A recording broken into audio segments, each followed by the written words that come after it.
Endocrine system. This video is for GNM first year and BSc first year. This is the revision of the endocrine system. Endocrine system consists of glands widely separated from each other with no physical connections. तो endocrine system में क्या होता है, बहुत सारे glands होते हैं जो एक दूसरे से separated है, बॉडी में अलग अलग जगह पे glands है और उन glands के बीच में कोई physical connection नहीं है. They are also referred to as ductless glands because hormone diffuse directly into the bloodstream. और इन glands को हम ductless glands भी बोलते हैं. Endocrine system में ज़्यादातर glands जो है ductless glands है. Ductless glands इसलिए बोलते हैं इन्हें क्योंकि इनमें कोई डक्ट नहीं है. डक्ट का मतलब होता है ट्यूब नहीं है जो हॉर्मोन्स को जो जगह होती है जहाँ से हॉर्मोन्स रिलीज़ हो रहे हैं और एक जगह होती है जहाँ पे हॉर्मोन्स को एक्ट करना है.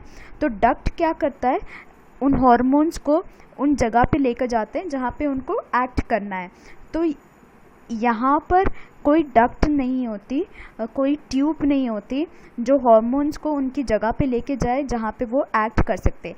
और हॉर्मोन्स जो है डायरेक्टली ब्लड में डिफ्यूज़ हो जाते हैं या रिलीज़ हो जाते हैं और ब्लड से फिर वो अपने टारगेट ऑर्गन की तरफ जाते हैं जहाँ पे उनको एक्ट करना है. Homeostasis of the internal environment is maintained partly by the autonomic nervous system and partly by the endocrine system. तो जो होम्योस्टेसिस है हमारे अंदर के एनवायरनमेंट का, होम्योस्टेसिस मीन्स इक्विलिब्रियम या फिर जो बैलेंस है हमारे अंदर के एनवायरनमेंट का. अब हर चीज़ हमारे अंदर बैलेंस में होनी चाहिए, एक सही मात्रा में होनी चाहिए, ना वो ज़्यादा होनी चाहिए और ना ही कम होनी चाहिए.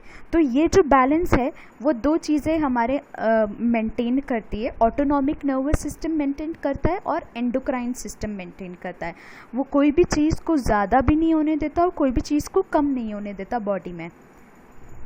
हॉर्मोन्स. अब हॉर्मोन्स क्या होते हैं?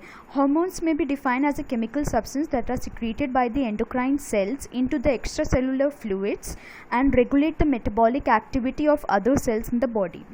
तो हॉर्मोन्स एक केमिकल सब्सटेंस है जो एंडोक्राइन सेल से रिलीज़ होते हैं और ये एक टारगेट ऑर्गन पे जाते हैं और उस टारगेट ऑर्गन के जो सेल्स होते हैं उसकी मेटाबॉलिक एक्टिविटी को कंट्रोल करते हैं. तो बेसिकली क्या होते हैं हॉर्मोन्स? हॉर्मोन्स एक केमिकल सब्सटेंस है जो एंडोक्राइन सेल से रिलीज़ होते हैं और ये दूसरे सेल्स पे जाकर उनकी मेटाबॉलिक एक्टिविटीज़ को कंट्रोल करते हैं. Although many different hormones are produced, nearly all of them can be classified chemically as either amino acid based molecules including proteins, peptides and amines और steroids. तो दो तरीके के हॉर्मोन्स होते हैं. हॉर्मोन्स केमिकली अगर हम देखें तो केमिकली हॉर्मोन्स को दो हिस्सों में बांट दिया जाता है. एक तो अमाइनो बेस्ड मॉलिक्यूल्स कहलाए जाते हैं जिसमें प्रोटीन्स, पेप्टाइड्स और अमाइंस आते हैं और दूसरा स्टीरॉयड हार्मोन्स कहलाए जाते हैं. Steroid hormones made from cholesterol include the sex hormones made by the gonads and hormones produced by the adrenal cortex. तो जो स्टीरॉयड हार्मोन्स होते हैं वो कोलेस्ट्रॉल से बनते हैं और ये सेक्स हार्मोन्स जो हमारे सेक्स हार्मोन्स है वो है स्टीरॉयड हार्मोन्स और एड्रिनल कॉर्टेक्स से जो हार्मोन्स रिलीज होते हैं वो है steroid hormones. Amino based hormones या फिर non steroidal amino acid derivatives. Although the blood-borne hormones circulate to all the organs of the body, a given hormone affect only certain tissue cells or organs. तो मैंने बताया कि दो तरीके के chemically दो तरीके के हॉर्मोन्स से अमाइनो एसिड बेस्ड हॉर्मोन्स, इनको हम नॉन स्टीरॉयडल हॉर्मोन्स भी बोलते हैं और दूसरा है स्टीरॉयडल हॉर्मोन्स. तो जो स्टीरॉयडल हॉर्मोन्स है वो हमारे सेक्स हॉर्मोन्स और एड्रिनल कॉर्टेक्स से जो हॉर्मोन्स रिलीज होते हैं वो स्टीरॉयडल हॉर्मोन्स है. Non steroidal amino acid derivatives वो वाले हॉर्मोन्स होते हैं. अमाइनो एसिड बेस्ड हॉर्मोन्स वो हॉर्मोन्स है जो कि दूसरे हार्मोन्स जो सेक्स हार्मोन्स और एड्रिनल कॉर्टेक्स के हार्मोन्स को छोड़ के बाकी जितने भी हार्मोन्स हैं वो non steroidal amino acid based hormones हैं। और हमारे जो हार्मोन्स होते हैं वो एक जगह से रिलीज़ होते हैं और फिर दूसरी जगह जाकर वो एक्ट करते हैं।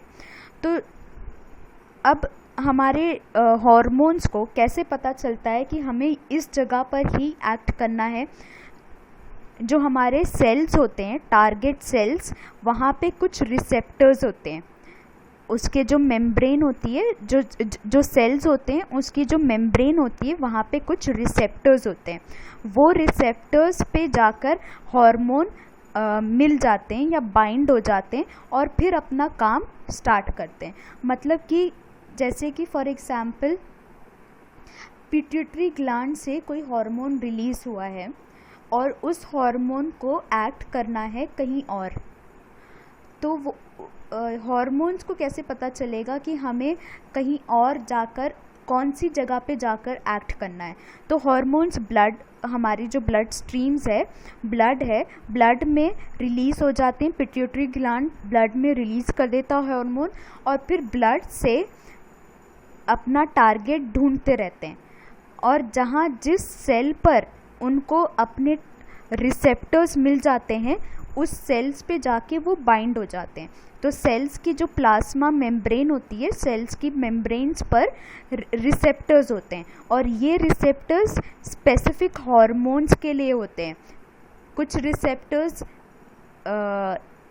कुछ हार्मोन्स के लिए होते हैं और कुछ रिसेप्टर्स कुछ हार्मोन के लिए होते हैं।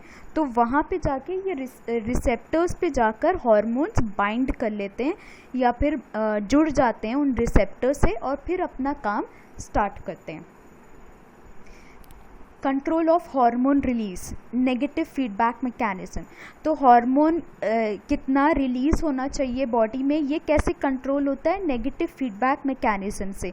जब हार्मोन का लेवल बढ़ जाता है बॉडी में, तो हमारे ब्लड स्ट्रीम में जब बढ़ जाता है हार्मोन का लेवल, तो हमारा हाइपोथैलेमस उसको सेंस कर लेता है और फिर पिट्यूटरी ग्लैंड को या फिर फिर पिट्यूटरी ग्लैंड को सिग्नल्स भेजता है और पिट्यूटरी ग्लैंड अपने हार्मोन के सिक्रीशन को कम कर लेता है और फिर वो टारगेट ऑर्गन भी अपने हार्मोन को सिक्रीशन को कम कर लेता है और हार्मोन बैलेंस में आ जाता है। तो इस तरीके से हार्मोन का रिलीज कंट्रोल में हो जाता है। फिर एंडोक्राइन ग्लैंड स्टिमुलाई।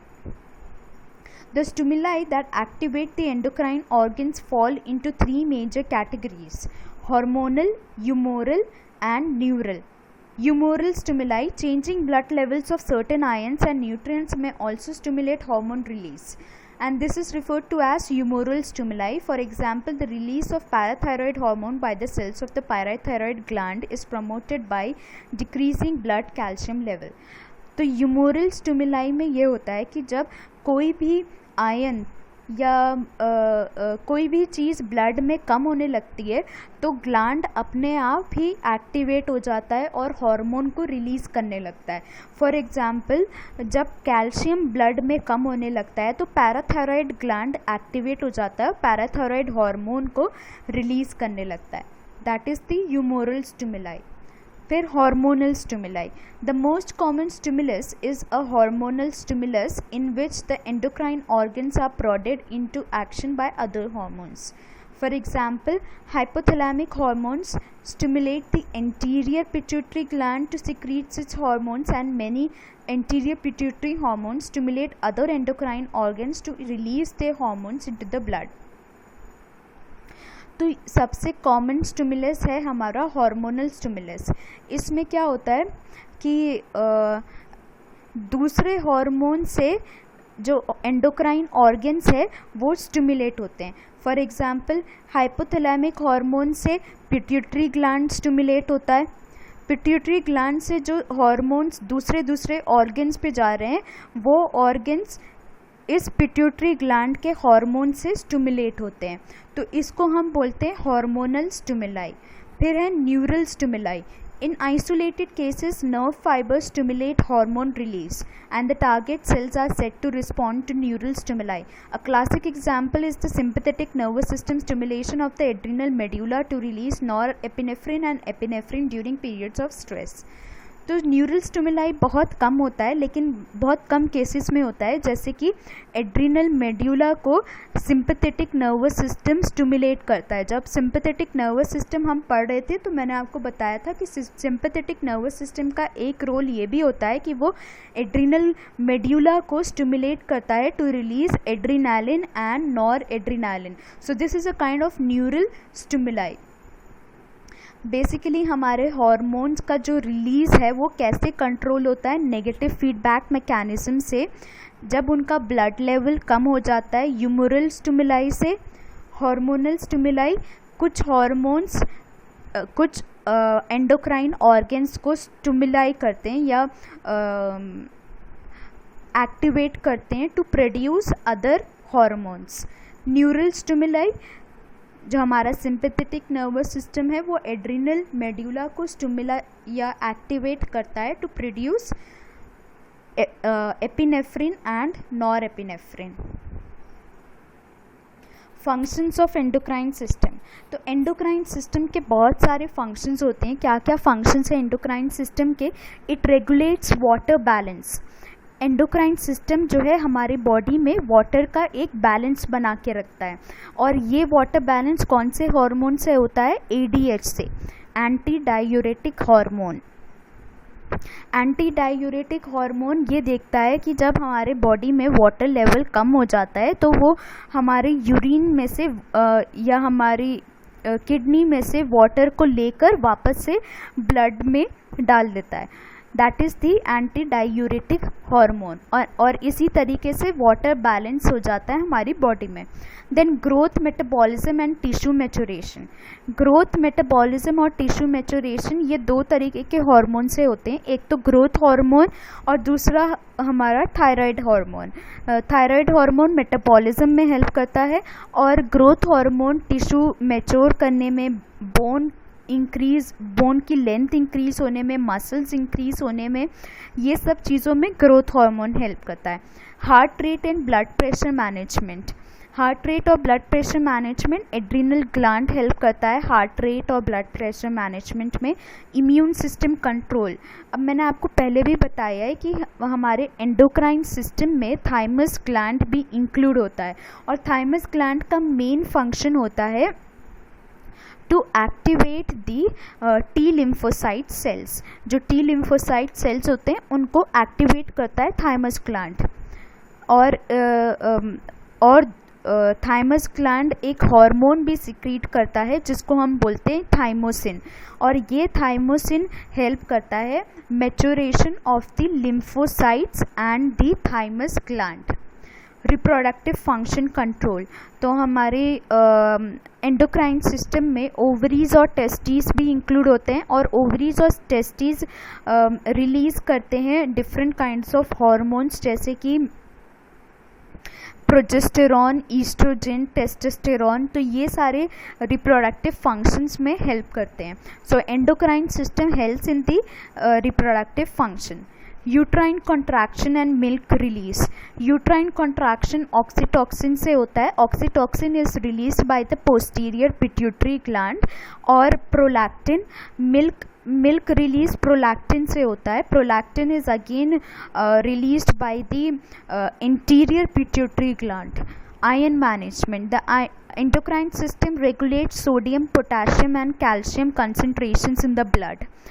सोडियम का कंसंट्रेशन अगेन ADH हेल्प करता है, या फिर एल्डोस्टेरॉन भी हेल्प करता है. Aldosterone help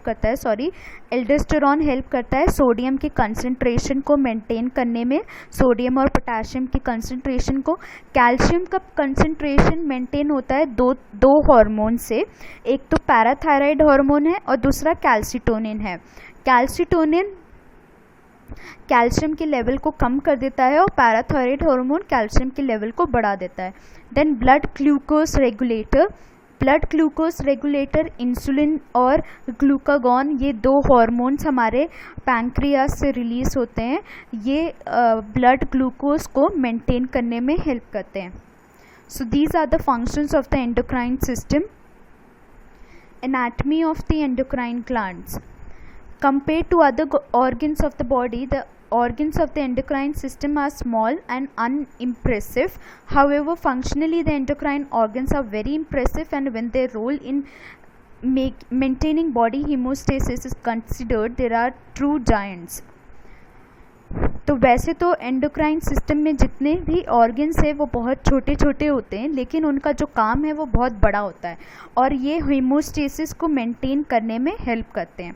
the major endocrine organs of the body include pituitary, thyroid, parathyroid, adrenal, pineal, thymus, pancreas and the gonads. तो ये सारे कुछ एंडोक्राइन ऑर्गन्स हैं हमारी बॉडी में, जिसके बारे में हम आगे पढ़ेंगे। Although the functions of some hormones producing glands is purely endocrine, the functions of other pancreas and gonads is mixed, both endocrine and exocrine. तो कुछ हॉर्मोन्स हमारे कुछ ऑर्गन्स हमारी बॉडी में एंडोक्राइन फंक्शन भी है उनका और एक्सोक्राइन फंक्शन भी है, जैसे कि पैंक्रियास हो गए या फिर गोनाड्स हो गए। गोनाड्स मतलब कि जो हमारे ओवरीज या टेस्टिस हो गए, इनका दोनों फंक्शन होता है, एंडोक्राइन फंक्शन भी होता है और एक्सोक्राइन फंक्शन भी होता है। बाकी जितने भी ग्लैंड्स है उनका एंडोक्राइन फंक्शन ही है। और एंडोक्राइन और एक्सोक्राइन के बीच में डिफरेंस क्या होता है? एंडोक्राइन में डक्स नहीं होती, एंडोक्राइन्स आर डकलेस, और एक्सोक्राइन में डक्स होती हैं। दीज आर डक, इसमें डक्स और जो हार्मोन्स होते हैं, ये डक्स जो है हेल्प करती है हार्मोन्स को अपनी जगह पे जाने के लिए। Hypothalamus. The hypothalamus, which is the part of the nervous system, is also considered as a major endocrine organ because it produces several hormones. It is an important autonomic nervous system and an endocrine control center of the brain located inferior to the thalamus. तो hypothalamus वैसे तो nervous system का part होता है, लेकिन हम इसको endocrine system में भी कंसिडर करते हैं क्योंकि ये बहुत सारे हार्मोन्स को रिलीज़ करता है और इसका ऑटोनॉमिक नर्वस सिस्टम में भी रोल होता है। और इसके अलावा जो हाइपोथैलेमस है हमारा, वो थैलेमस के नीचे होता है। ब्रेन का जब आपको स्ट्रक्चर पढ़ा रही थी मैं, तो मैंने आपको बताया था कि थैलेमस के नीचे हाइपोथैलेमस होता है। अब ये सारे हार्मोन्स हाइपोथैलेमस रिलीज़ करता है जो एंटीरियर पिट्यूटरी पे जाते हैं और फिर एंटीरियर पिट्यूटरी इन ऑर्गन्स पे एक्ट करता है। अब हाइपोथैलेमस रिलीज़ करता है ग्रोथ हार्मोन रिलीजिंग हार्मोन, जो एंटीरियर पिट्यूटरी पे जाता है, फिर एंटीरियर पिट्यूटरी रिलीज़ करता है ग्रोथ हार्मोन, और ग्रोथ हार्मोन बहुत सारे टिश्यूज़ और ऑर्गन्स पे एक्ट करता है और इनकी ग्रोथ में हेल्प करता है। फिर हाइपोथैलेमस रिलीज़ करता है growth hormone release inhibiting hormone. फिर ये जो हार्मोन है वो अगेन एंटीरियर पिट्यूटरी में जाता है और ग्रोथ हार्मोन को इनहिबिट करता है, रोकता है ग्रोथ हार्मोन को, और TSH को भी इनहिबिट करता है। और इसका असर कहाँ पड़ता है? थायराइड ग्लैंड पे पड़ता है। थायराइड ग्लैंड अपने हार्मोन्स को कम करते हैं। पैंक्रियाटिक आइलेट्स पे पड़ता है, ग्लूकोज कम होता है। पैंक्रियाटिक आइलेट्स अपने हार्मोन्स को कम करते हैं और अलग अलग टिश्यूज़ पे इसका असर होता है। फिर हाइपोथैलेमस सिक्रीट करता है thyrotrophin releasing hormone. Thyrotrophin releasing hormone anterior pituitary पे जाकर थायराइड स्टिमुलेटिंग हार्मोन को सिक्रीट करता है, और फिर thyroid stimulating hormone anterior pituitary से थायराइड ग्लैंड पे जाता है। CRH कॉर्टिकोट्रोफिन रिलीजिंग हार्मोन हाइपोथैलेमस से सिक्रीट होता है, और फिर ये कॉर्टिकोट्रोफिन रिलीजिंग हार्मोन इंटीरियर पिट्यूटरी पे जाता है। वहाँ पर ACTH एड्रीनोकॉर्टिकोट्रोफिक हार्मोन रिलीज होता है जो कि एड्रीनल कॉर्टेक्स में जाता है। PRH प्रोलैक्टिन रिलीजिंग हार्मोन ये रिलीज़ होता है हाइपोथैलेमस से, जो एंटीरियर पिट्यूटरी में जाता है और एंटीरियर पिट्यूटरी प्रोलैक्टिन को रिलीज़ करती है और प्रोलैक्टिन ब्रेस्ट पर एक्ट करता है। फिर उसके बाद है PIH, prolactin inhibiting hormone. Prolactin inhibiting hormone release होता है हाइपोथैलेमस से, जो प्रोलैक्टिन को इनहिबिट करता है एंटीरियर पिट्यूटरी में, और एंटीरियर पिट्यूटरी जब प्रोलैक्टिन को इनहिबिट करती है तो उसका असर ब्रेस्ट पे होता है। LHRH luteinizing hormone releasing hormone, या फिर GnRH गोनाडोट्रोफिन रिलीजिंग हार्मोन, ये दोनों हार्मोन हाइपोथैलेमस से रिलीज़ होते हैं और ये एंटीरियर पिट्यूटरी पे जाके FSH फॉलिकल स्टिमुलेटिंग हार्मोन और LH ल्यूटिनाइजिंग हार्मोन रिलीज़ करते हैं, और ये फिर जाकर ओवरीज और टेस्टिस पर एक्ट करते हैं। Pituitary gland is approximately the size of a P. तो पिट्यूटरी ग्लैंड एक पी के साइज के जितना है, जो मटर होते हैं मटर के साइज के जितने होते हैं पिट्यूटरी ग्लैंड, और इसका location it is just inferior to the hypothalamus. Hypothalamus के जस्ट नीचे होता है, स्फिनॉइड बोन में होता है और हाइपोफाइसियल फोसा में होता है पिट्यूटरी ग्लैंड। इसके दो फंक्शनल लोब्स है, एक तो एंटीरियर पिट्यूटरी बोलते हैं एक लोब को, और दूसरे लोब को हम पोस्टीरियर पिट्यूटरी बोलते हैं। जो एंटीरियर पिट्यूटरी है उसको हम एडिनोहाइपोफाइसिस भी बोलते हैं, और जो पोस्टीरियर पिट्यूटरी है उसको हम न्यूरोहाइपोफाइसिस भी बोलते हैं। This is the diagram of the pituitary gland. यहाँ आप देख सकते हो ये हाइपोथैलेमस है, हाइपोथैलेमस के जस्ट नीचे हमारा पिट्यूटरी ग्लैंड है, और ये इंटीरियर पिट्यूटरी है और ये पोस्टीरियर पिट्यूटरी है। इंटीरियर पिट्यूटरी हाइपोथैलेमस जो अपने हार्मोन्स को रिलीज़ करता है, वो हार्मोन्स ब्लड के थ्रू इंटीरियर पिट्यूटरी में आते हैं और इंटीरियर पिट्यूटरी में आकर रिलीज़ हो जाते हैं ब्लड से, और फिर एंटीरियर पिट्यूटरी अपने हार्मोन्स को रिलीज़ करता है, अपने हार्मोन्स बनाकर, और फिर अपने हार्मोन्स को ब्लड से दूसरे ऑर्गन्स तक भेज देता है। कुछ हार्मोन्स हाइपोथैलेमस में बनते हैं और वो हार्मोन्स पोस्टीरियर पिट्यूटरी के थ्रू आते हैं with the help of the nerves. ये जो नर्व्स आपको दिख रहे हैं, न्यूरॉन्स जो आपको दिख रहे हैं, इस न्यूरॉन से हाइपोथैलेमस से होते हुए ऑर्गन्स पोस्टीरियर पिट्यूटरी में आते हैं, और पोस्टीरियर पिट्यूटरी में ब्लड वेसल्स में ये हार्मोन्स रिलीज हो जाते हैं। Hormones of interior pituitary. Interior pituitary में बहुत सारे हार्मोन्स रिलीज होते हैं, जैसे कि growth hormone. Growth hormone is a general metabolic hormone, however its major effects are directed to the growth of the skeletal muscles and long bones of the body। तो growth hormone skeletal muscle के growth में, bones के growth में help करता है। It is a protein sparing and anabolic hormone that causes amino acids to build into proteins and stimulate most target cells to grow in size and divide। और इसके अलावा ये proteins बनाने में हेल्प करता है बॉडी में, और अलग अलग सेल्स को डिवाइड करने में और सेल्स की ग्रोथ में हेल्प करता है growth hormone. Prolactin. Prolactin is a protein hormone structurally similar to growth hormone. Its only known target is in humans is the breast, because after childbirth it stimulates and maintains milk production by the mother's breast। तो prolactin का एक ही target होता है, वो है breast, और child birth के बाद ये मिल्क के प्रोडक्शन में हेल्प करता है prolactin. Adenocorticotrophine hormone regulates the endocrine activity of the cortex portion of the adrenal gland। तो एड्रीनल ग्लैंड का जो कॉर्टेक्स पोर्शन है उसकी एक्टिविटी, उसकी एंडोक्राइन एक्टिविटी को कंट्रोल करता है adrenocorticotrophic hormone. Thyroid stimulating hormone. Thyroid stimulating hormone also called thyrotrophin hormone। Thyroid stimulating hormone को हम थायरोट्रोफिन हार्मोन भी बोलते हैं, and it influences the growth and activity of the thyroid gland, और thyroid gland पे act करता है thyroid stimulating hormone. Gonadotrophin hormones. The gonadotrophic hormones regulate the hormonal activity of gonads.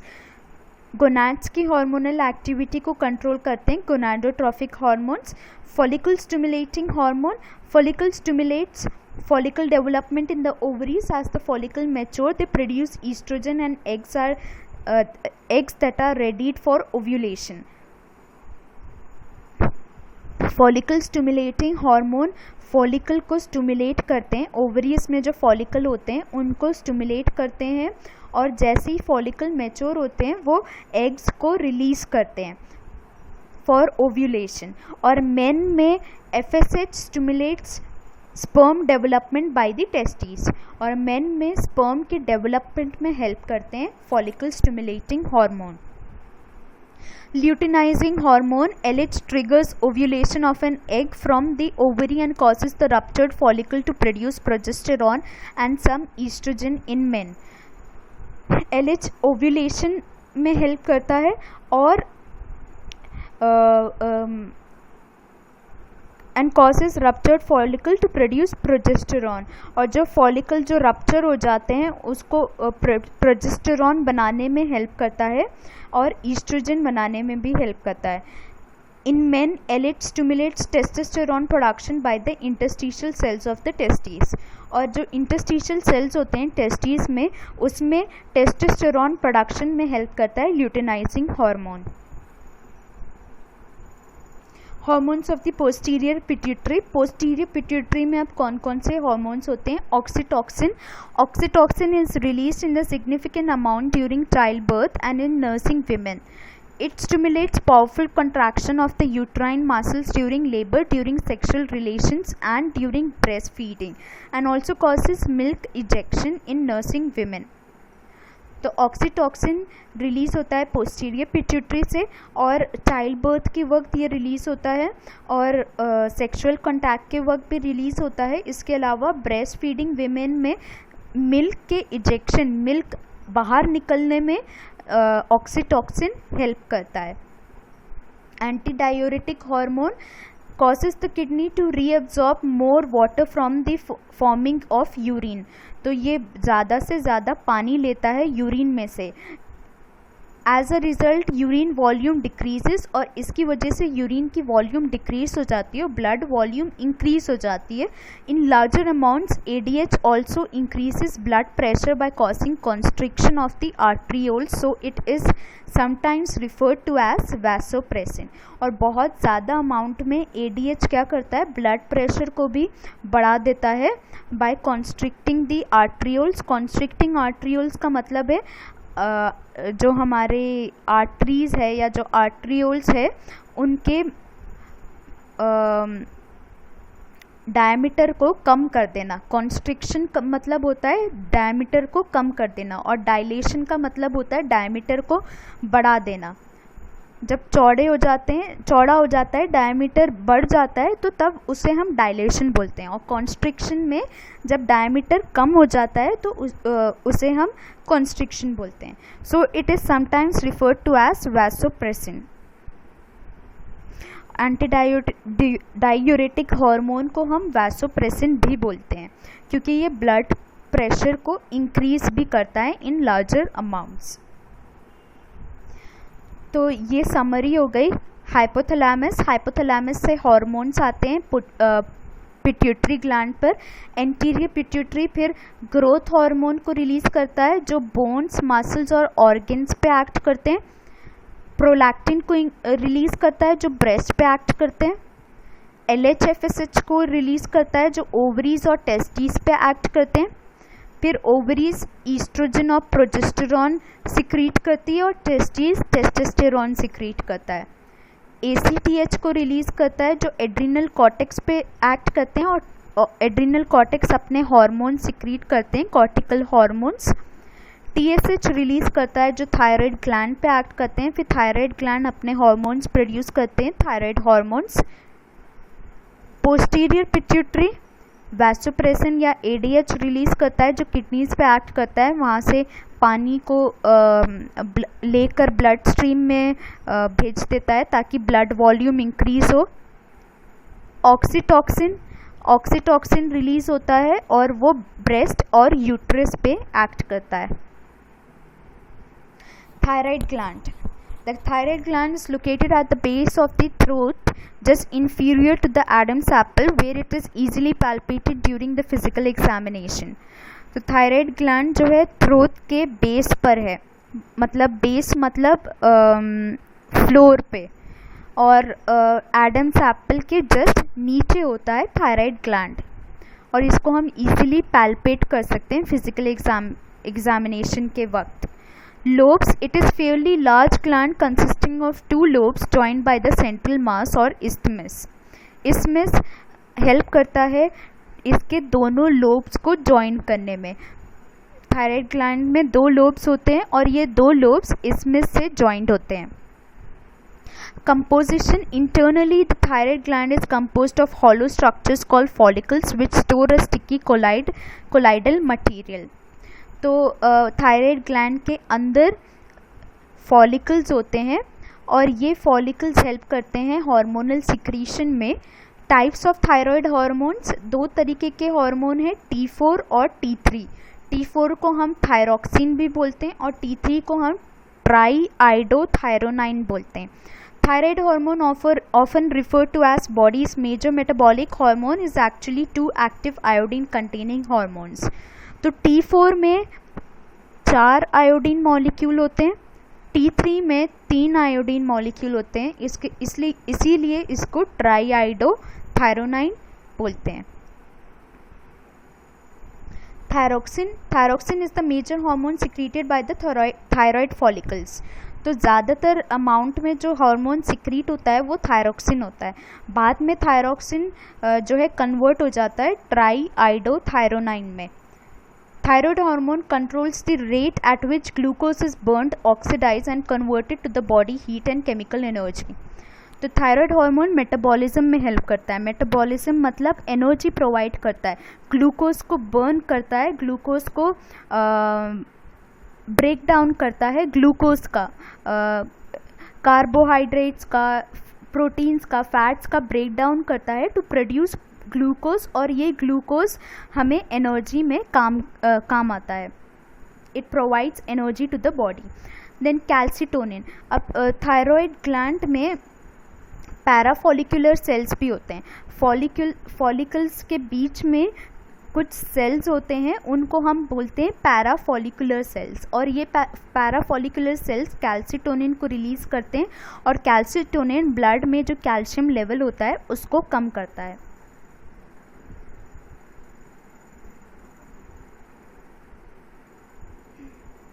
This is a thyroid gland. These are 2 lobes of the thyroid gland, और ये दोनों lobe इसमें से जुड़े होते हैं.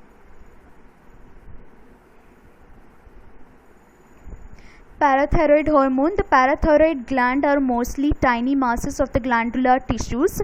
तो पैराथायराइड ग्लैंड जो है टाइनी मासेस होता है of the glandular tissues. Parathyroid gland are located on the posterior surface of the thyroid gland. Thyroid gland के पीछे होता है पैराथायराइड ग्लैंड. बहुत छोटे छोटे ग्लैंड है पैराथायराइड ग्लैंड, और ये जो है थायराइड ग्लैंड के अपोजिट साइड में होते हैं. Each lobe has 2 glands.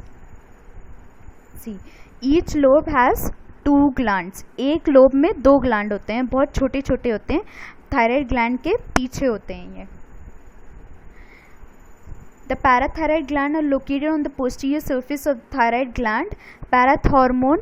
The parathyroid secrete parathyroid hormone.